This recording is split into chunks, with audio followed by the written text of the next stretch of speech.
Hello, I'm Austin Heyman. Welcome to Seniors Today, a monthly program produced by the Commission on Aging devoted entirely to issues and interests of Montgomery County seniors. This month we discover the many services provided to seniors by Montgomery County's public libraries, and we discuss home fire prevention. But first, I'm very pleased to welcome Montgomery County Executive Isiah Leggett. Well, welcome back. This is the fourth time, Mike. Thank you. I'm delighted to be back. So nice to have you here. Yes. So twice during the past 8 years, 12 years, I guess we've had 2 senior summits. Mm-hmm. What did you take away from those summits? Well, the common theme throughout that is that there are still senior concerns, which is unfortunate because one would assume that in a community as large, as affluent as Montgomery County, that we would have less of those challenges. I'm ready to admit that we have challenges as it relates to seniors, and we need to resolve those challenges. And seniors are engaged in both of those sessions to try to help to come up with ideas and solutions. The worst thing that a community can do, a government, is to be so arrogant, so self-assuming that it assumes that it does not have resolved all the challenges and senior issues are not an issue. We have them in Montgomery County, and we are working to try to resolve them. So when you have a problem, the first thing you have to do is to admit you have the problem before you can solve it. Well, I remember you first had a retreat for your department directors. Right. In fact, you were the one that came up with the idea of the summit. Yes. Well, I think some of the issues that did come up were, and they're still with us, I guess, affordable housing was right. And transportation. Right. Affordable housing continues to be a real challenge because, as you know, seniors are on fixed income, and the price of homes continue to skyrocket in this area. The government has done a responsible job in many ways to try to address this, but still a lot of work ahead of us. Montgomery County either maintains or constructed somewhere in the neighborhood of 77,000 affordable housing units. Wow. Unfortunately, we do not have enough of those devoted towards seniors. And what we've seen over the last few years is a direct effort to try to address that. For example, downtown Silver Spring, we built a senior housing complex. We've done the same thing in White Oak. We've got another complex that's going up at Briggs Cheney. I just left a couple of weeks ago a wonderful project with the Mount Jezreel Baptist Church on the University Boulevard. They built a senior housing right on their facility that will address some of the housing concerns. We need to be more creative, come up with additional resources to address these concerns. So for me, I think it's an ongoing challenge and we need to continue to address the resources. I provided somewhere in the neighborhood of $1 billion on affordable housing generally, and we leveraged probably another $3 or $4 billion in order to help address this. But we still have a lot of work to go. And the whole issue of affordability, as you know, with the fixed income for many people, right. That's a challenge. And I think we've done something about trying to get some kind of tax relief.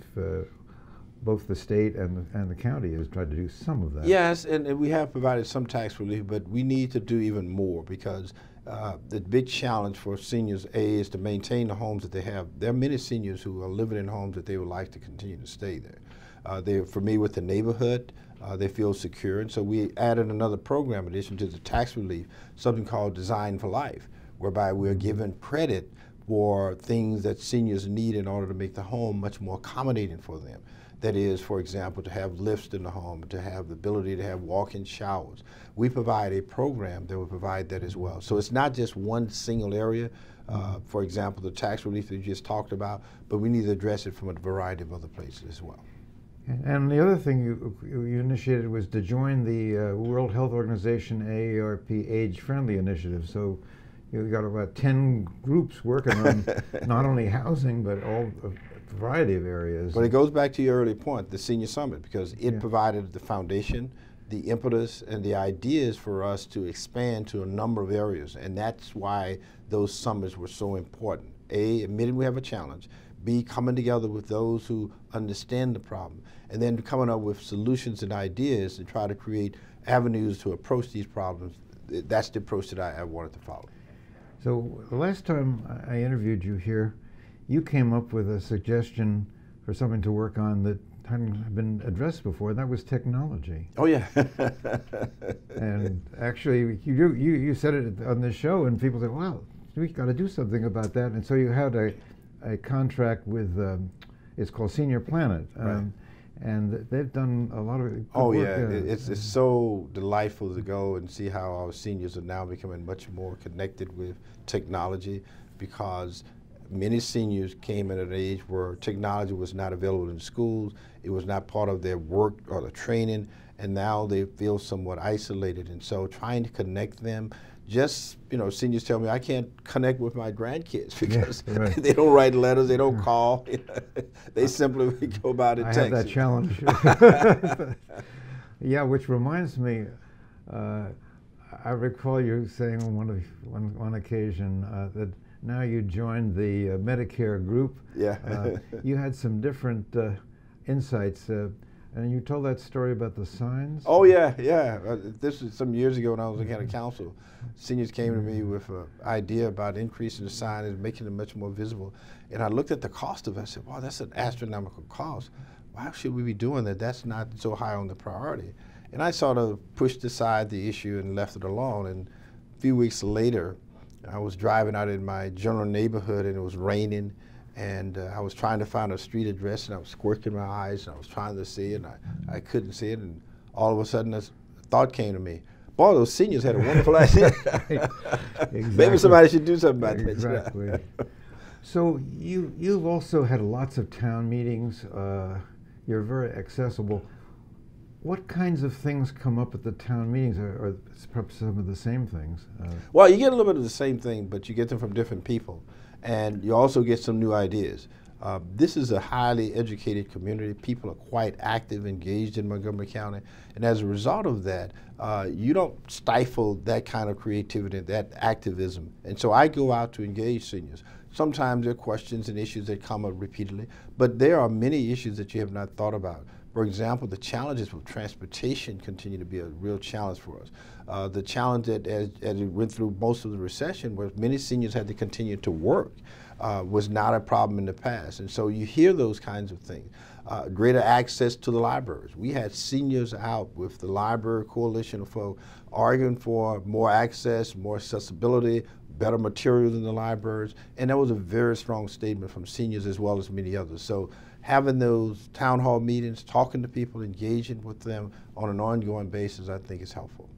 It also helps to address one of the things that comes up all the time is the communication question. People say, well, we didn't know that you had this. Yeah.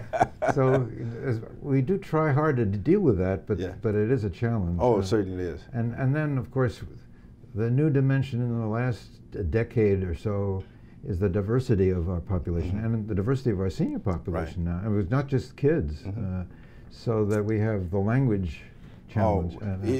Some things that people don't think about: language, and nutrition, and making certain they have competent people who are culturally sensitive to those concerns. And you go some of our senior locations today, you'll see that food, language, and all kinds of cultural activities are designed in such a way to address this great diversity in Montgomery County. But that is so important, and I just love going into our rec centers and looking at all the activities of seniors who are exercising, eating, enjoying themselves. And we devoted a lot of time because we've either constructed or rebuilt virtually every rec center in the entire county during my 12 years. Wow. Yeah. Well, a lot has been accomplished. Yes, great deal. And there's always things to do for the future. Yeah, and we need to make sure we talk to seniors and ensure that we are doing things especially for them. Thank you so much for coming back. Thank you. Thank you so much. My honor. Bye. Bye. When we come back, we'll take a look at the many services provided to seniors by Montgomery County's public libraries. Stay with us. We'll be right back.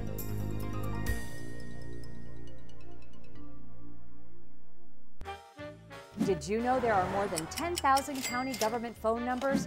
But there's only one number you need to remember for non-emergency calls: 311. MC311 is Montgomery County government's online telephone information system. Need information? Have a problem or complaint? Trying to locate a county government facility? Call 311.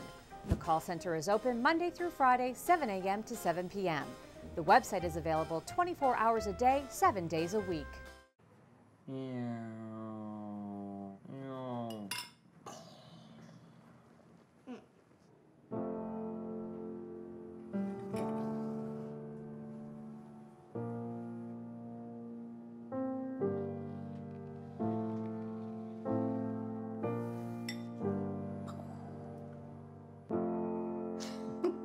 Visit aarp.org/caregiving for information on how to provide even better care for the person who wants to care of you.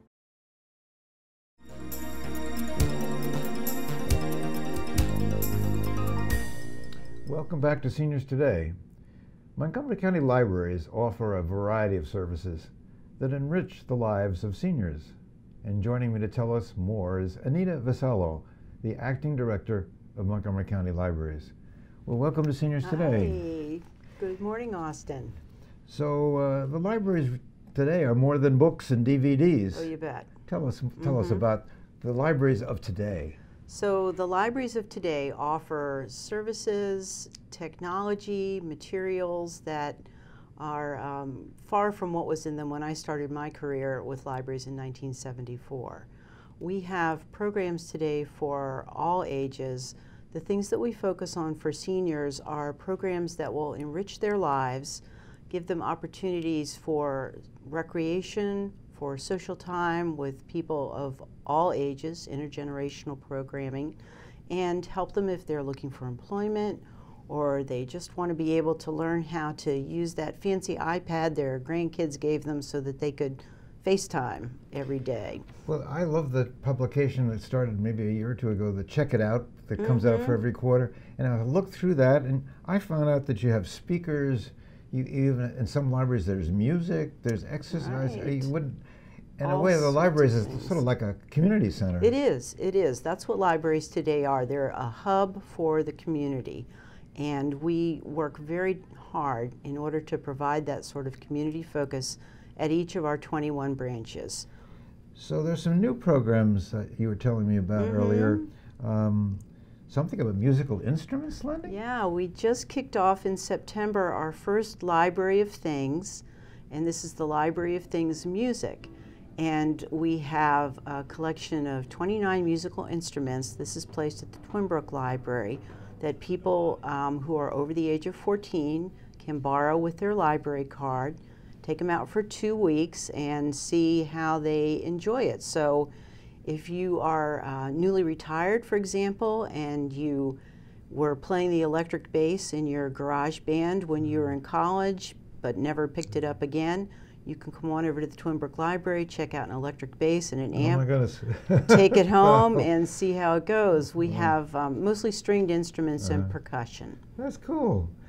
And then I think you mentioned also there's another pilot program that you're starting, Internet to Go? Internet to Go. This is a pilot this year. We have about 50 laptops with a wireless hotspot that people can charge out and take home for 2 weeks. So if maybe your budget doesn't run to allowing internet access at home, or you live in an area of the county where you're not able to get it, you can go to one of the libraries that's piloting the program and charge out the laptop along with the hotspot to use for 2 weeks and then return. And so people can contact their local library or take a look at our website to see the locations where these are available. So just to be clear for those of us who hotspot is a new term, it's what enables you to connect to the internet. Yeah, it's just a little thing. It's about the size of a deck of cards, and you connect to that. We get our service from Verizon, and then you're on the internet with the laptop that you borrowed from us. You could use it for your phone or something else also. So, I mean, I know some of the libraries offer technology, classes and so on. So if you are taking the class and you don't have internet connection, or you don't have a laptop, that's a way of helping to practice. It is, and it's limited right now. It's extremely popular. Both. Well, I bet it is. Yeah, so they're out pretty much all the time, but you can put a hold on them, and we do hope to expand the program pretty significantly in the next fiscal year. So, how do you see the libraries of the future? I mean, it seems like there's evolution going on. I mean, you still have books, right, and DVDs and musical tapes. What do you call them? We offer streaming music now. So, libraries, the traditional role of libraries, which is lending materials for people to take home, whether it's something like a picture book for a toddler, all the way up through research materials, is still very strong with us. We spend about $6 million a year on materials, and those include our streaming services and our e-book services, as well as the physical things. But the other aspect of libraries that is evolving and is so important to us is, as you said, as a community center. So the increasing programs that we're offering to have people come into the library, the collaboration rooms that we're putting into all of our buildings as we go through our refresh program that updates our buildings so that you can come in and book a little room to use with one person, those types of things. And one thing I did want to mention is,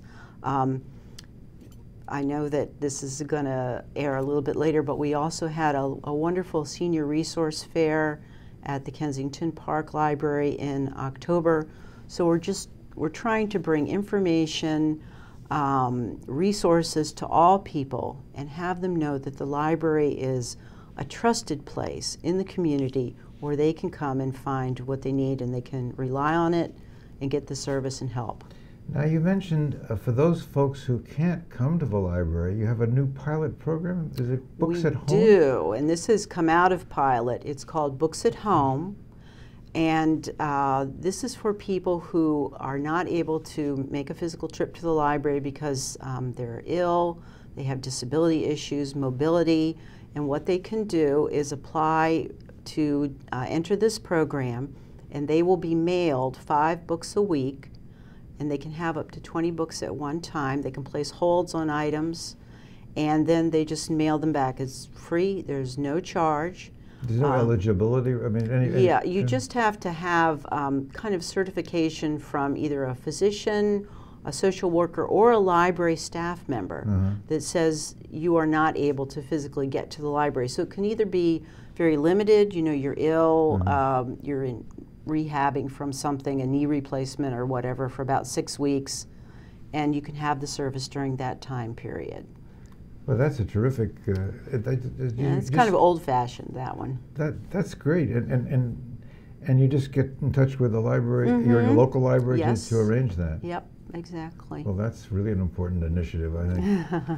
So that I wanted to remind people about that. Check it out. That's such. I mean, I had just discovered that a few months ago. And it really will tell you everything.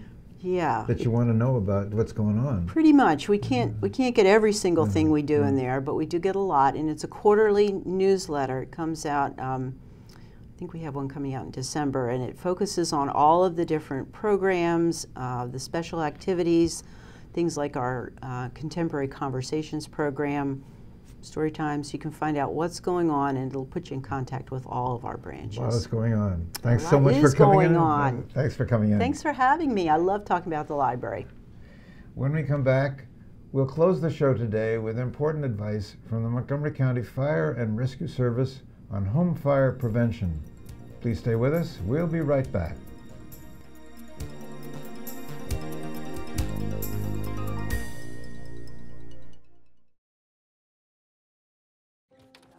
We need a claim number? When I started taking care of Mom, I didn't realize the challenge of playing so many roles. But above all, I'm still her daughter. Visit aarp.org/caregiving. We're here to help. NFC, AFC, offensive linemen, defensive tackles, quarterbacks, and cornerbacks are all working with United Way for a million little reasons. The kids of our communities, to ensure their academic success all the way to graduation day. You see, it takes about 12 years to create a graduate, but it takes the same time to create a dropout. And the difference between a kid becoming one or the other could be a professional athlete, or it could be you. Studies showed the earlier we get to kids, the better their chances. So become a United Way volunteer reader, tutor, or mentor, and make a difference in the life of a child, for the life of that child. Give. Advocate. Volunteer. Live united. Join your favorite NFL players. Take the pledge. Go to unitedway.org.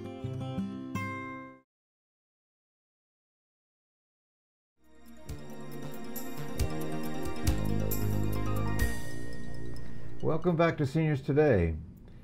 There are many ways that we can prevent fire in our homes. Jim Resnick from Montgomery County Fire and Rescue Services here to tell us about some of them, plus resources to help us stay safe in our homes. Welcome back, Jim. Thank you, Austin. It's a pleasure to be here again. So I think last month we had Fire Safety Month.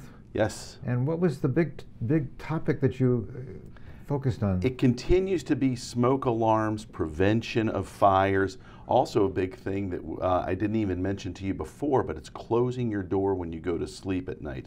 And we'll talk briefly about that. But I'll start with smoke alarms. It's a big, important thing for everyone to have working smoke alarms in their homes that meet the current Maryland law. So it's changed. Yeah, the law changed back on January 1st of this year, January 1st of 2018. And among other things, the law said we're supposed to change our smoke alarms every 10 years, regardless as to whether or not they're hardwired alarms or battery-only alarms. All alarms need to be changed every 10 years. And it doesn't have to do with the power source so much as it does the technology inside. That develops, that changes, that becomes better, and also the sensing technology for smoke alarms that have been exposed to dust and pollen and cooking smoke may not be as reliable. Well, those, they have a battery in them? Yeah, so the one that I've brought today is an example. This is a battery-only smoke alarm. This is one particular manufacturer. There's a few manufacturers out there. I kind of compare it to beer. You can get lots of different beer, but it's all beer. You can get lots of different smoke alarms. They're all smoke alarms. We want to make sure that they're Underwriters Laboratory approved. There's that little UL symbol that you can see on them. And this particular one has a sealed 10-year battery. So for an older home, any place that was built before 1975, they probably do not have hardwired alarms. So for an older home, they need to have this type of alarm as opposed to one with a removable, like a 9-volt battery. Now, I recall at one point the fire department was going in and helping people check out their... We still do that? We absolutely do that. And any resident in Montgomery County can ask us to come on out and we'll check and see what they've got. And there are certain circumstances where we might be able to provide actual assistance, whether it's putting up smoke alarms that the resident has purchased, or in cases where there's a financial need, we can bring our own smoke alarms and put them up. I remember some years ago we checked mine to see that it was correct. So it's a great help. You're our favorite customer. Right. So what would you say are the primary causes of fires for older people?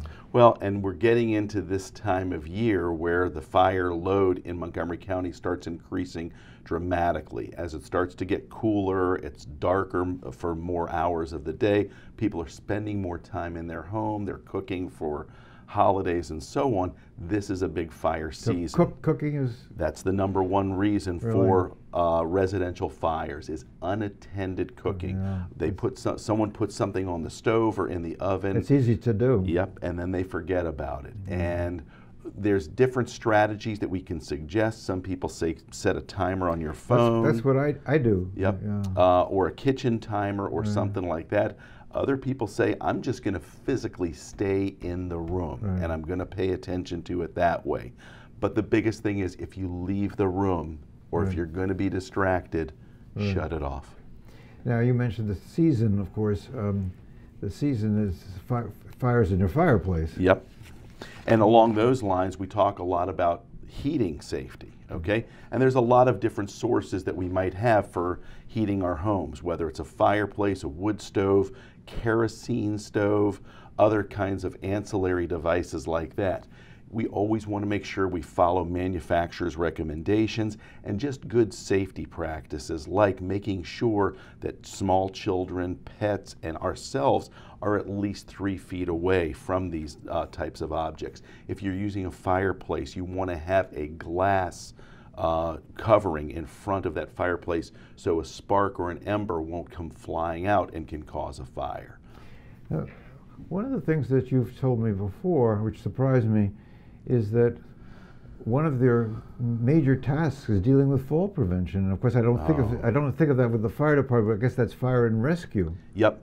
So most of the calls that we go on, in fact, Montgomery County Fire Rescue is very, very emblematic of the rest of the country. About 80% of the calls, the 911 calls that we respond to, are medical calls, and a very large proportion of those medical calls are people who have fallen. And it's interesting because we're now in the season that's called fall, and this tends to be the time of year that we run a lot of them.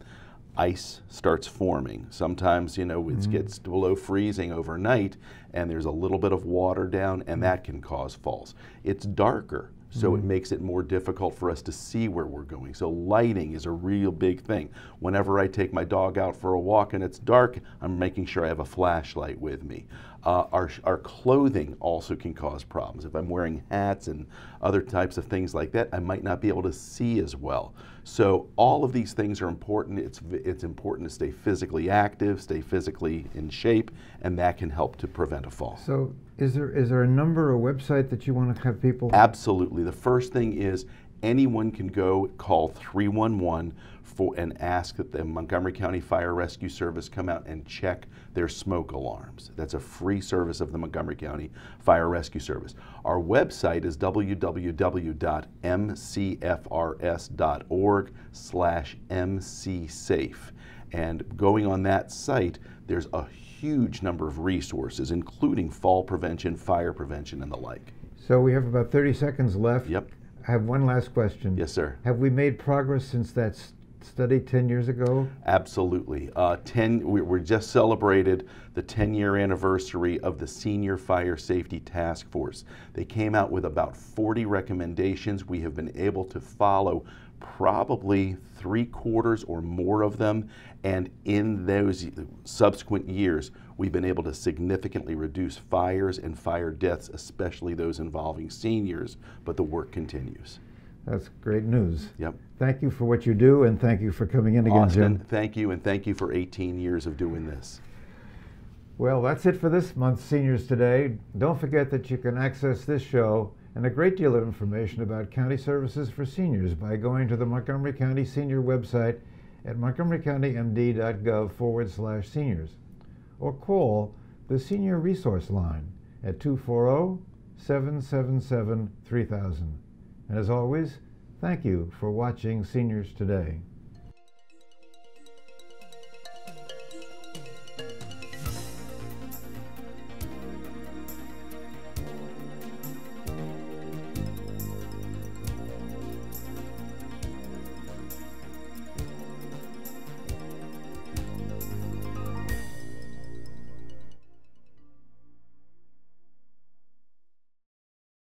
When you throw away money on wasted electricity, you're throwing away everything you could have bought with it. Saving energy saves you money.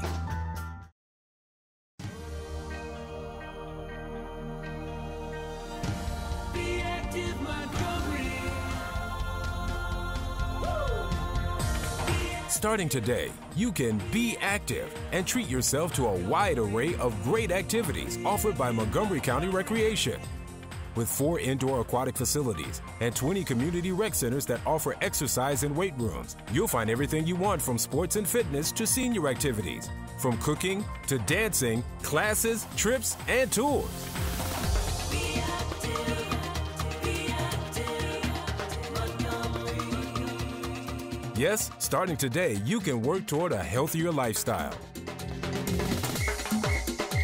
Learn a new skill, relax a little, or just meet new people. Visit our website to see all the exciting programs, activities, and classes available to you. And be active, Montgomery.